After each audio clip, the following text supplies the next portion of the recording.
Quando trabalhando com Ajax, um mecanismo que tem sido cada vez mais utilizado é o mecanismo de diretivas async await. A API baseada em promises no JavaScript ela tem sido incrementada com o uso dessas diretivas de async await, de forma que bibliotecas que utilizem uma API baseada em promises podem fazer uso de eles chamam de açúcar sintático, que é um facilitador na hora de implementação dos nossos códigos, para a gente não ter que trabalhar diretamente, de forma explícita, né, com os objetos de promise, mas utilizando diretivas async await, fazendo com que o nosso código JavaScript que faz requisições, que faz tarefas de entrada e saída dentro do sistema operacional, fiquem mais parecidos com códigos bloqueantes, mesmo sendo executados de forma não bloqueante, como outras linguagens de programação, como Java, PHP, C, entre outros. Nesse exemplo de código que eu trago para vocês, ele é uma implementação que faz uso das diretivas de async await.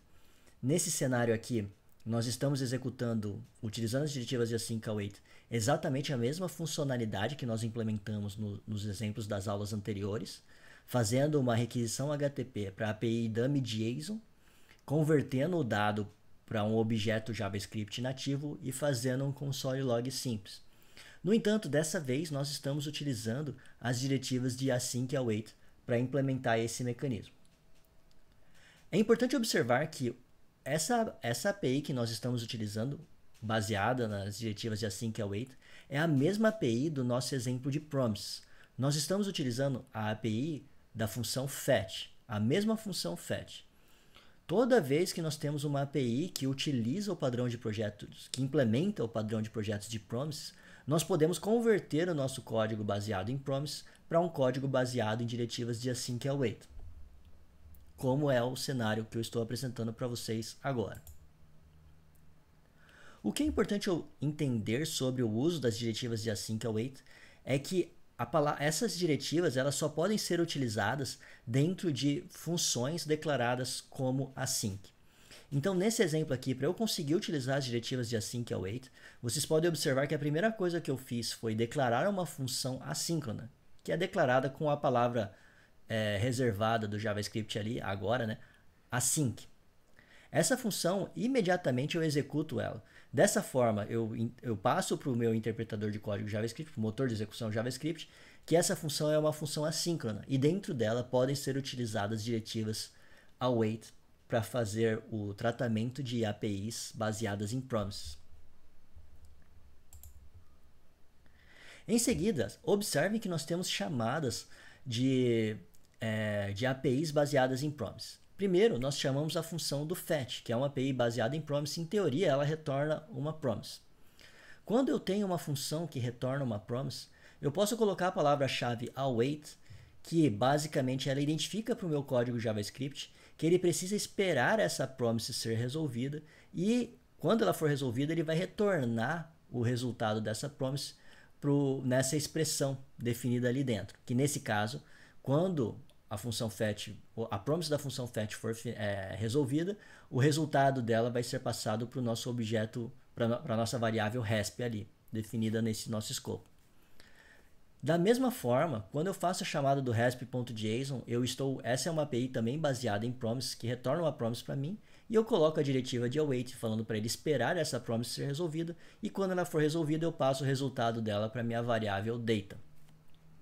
E depois eu faço o console log desse meu objeto data.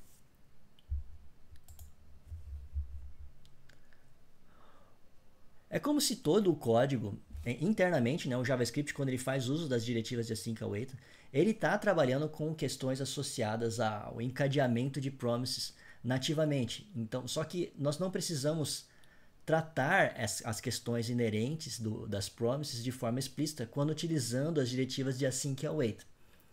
Erros devem ser tratados, utilizando esse mecanismo por meio de chamadas de try-catch envolvendo os lugares de chamada de código de entrada e saída. Então, no caso ali, entre o fetch e o resp.json, eu teria que colocar um try-catch prevendo a possibilidade de ocorrer erros ali naquela chamada. Frequentemente, os desenvolvedores têm optado pelo uso de diretivas de async await, dada a facilidade e a legibilidade do código quando utilizando essas diretivas.